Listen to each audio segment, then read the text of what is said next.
बिस्मिल्लाहिर्रहमानिर्रहीम। अस्सलामुअलैकुम। आज बन रहा है मछली का सालन। और ये सालन जो है उसमें हम मूंगफली और खोपरे के अलावा ये चीज़ें तो डालेंगे ही, लेकिन इसमें कड़ी पत्ता भी जाएगा और टमाटर के साथ हम इसमें इमली का इस्तेमाल भी कर रहे हैं। तो आप सोच सकते हैं कि ये मछली का सालन जो है वो कितने मज़ेदार बनने वाला है। तो चलें इसे बनाते हैं।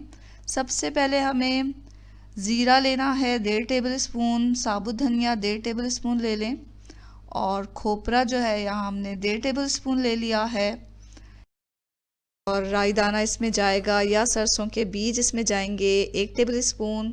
मूंगफली को हमने छिला हुआ लिया है और इसके जो दाने लिए हैं हमने वो 1 टेबल स्पून के करीब हैं। तो अंदाज़े से ले लें और फिर इन तमाम मसालों को हमें भूनना है। साबुत मसाले हम मीडियम टू लो फ्लेम पर हल्का हल्का करके भून लेंगे। बहुत डार्क कलर इसका नहीं करें, हल्का सा ही इसे भूनना है। भूनने से क्या होता है कि इसकी स्मेल बहुत अच्छी हो जाती है, खुशबू बढ़ जाती है, और ये जो है भूनने के बाद हमारा जब मसाला पिसेगा तो बहुत आसानी के साथ ये पाउडर बन जाएगा और बारीक पाउडर बन जाएगा। तो इसे हमने हल्का सा भून लिया और इसे पीस कर रख लिया है। यहाँ 3 टमाटर लिए मीडियम साइज़ के, उसे काट लिया है। प्याज लिया 2 मीडियम साइज़ के, और लहसुन अदरक ले लिए हैं। लहसुन के 8 से 10 जवे लेने हैं। अदरक का 2 इंच का टुकड़ा ले लें।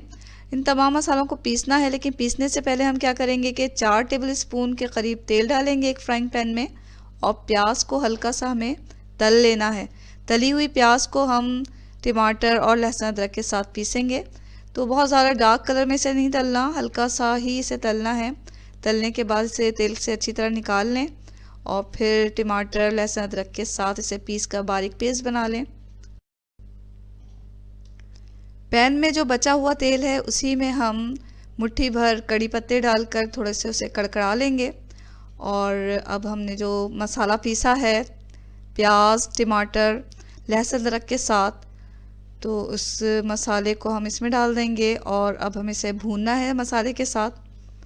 तो कड़ी पत्ते और मसाले को मीडियम टू लो फ्लेम पर भून लें आहिस्ता आहिस्ता करके, यहाँ तक कि जो लहसुन अदरक का कच्चापन है वो ख़त्म हो जाए। भूनने के दौरान ही हम इसमें 1 टेबल स्पून कश्मीरी लाल मिर्च, 1 टीस्पून कुटी हुई लाल मिर्च और हस्बे ज़ायक़ा नमक डाल देंगे और इसके साथ अच्छी तरह से भून लेंगे। तो इसे भून लें और कुछ ही देर में ये मसाला जब भून जाएगा तो इस मसाले में हमें वही स्पाइस पाउडर डालना है जो हमने पिसा था, यानी कि खोपरे का और मूंगफली सरसों के बीज के साथ जो हमने पिसा था भूनकर। तो वो स्पाइस पाउडर हम इसमें डाल देंगे और थोड़ा इसके साथ मिक्स कर लेंगे, थोड़ा पका लेंगे। ये 1 किलो फ़िश ली है हमने मछली, उसे धो के साफ़ कर लिया अच्छी तरह। इसको हम एक एक करके डालेंगे इसमें, और एक के ऊपर एक नहीं रखनी फ़िश को, इस तरह फैला के एक एक करके रखना है ताकि हर जो टुकड़ा है मछली का वो अच्छी तरह पके।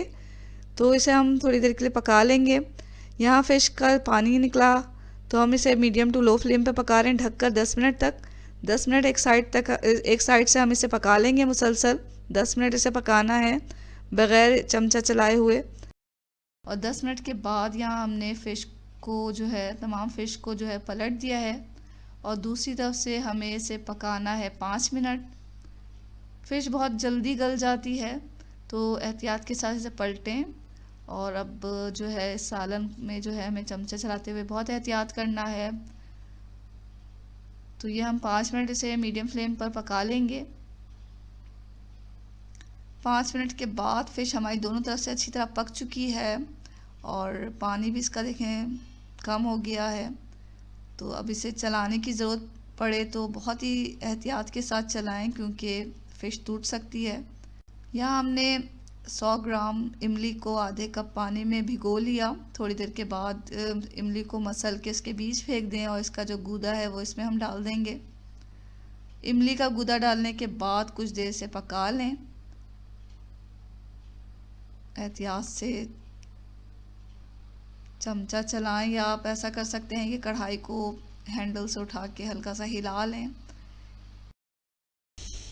कुछ भी है, हमारी फ़िश नहीं टूटनी चाहिए।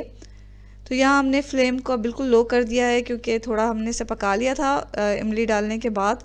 अब इसे बिल्कुल लो फ्लेम पर हम इसे पकाएंगे यहाँ तक कि इसका जितना भी ऑयल है वो मछली के सालन की ऊपरी सतह पे आ जाए।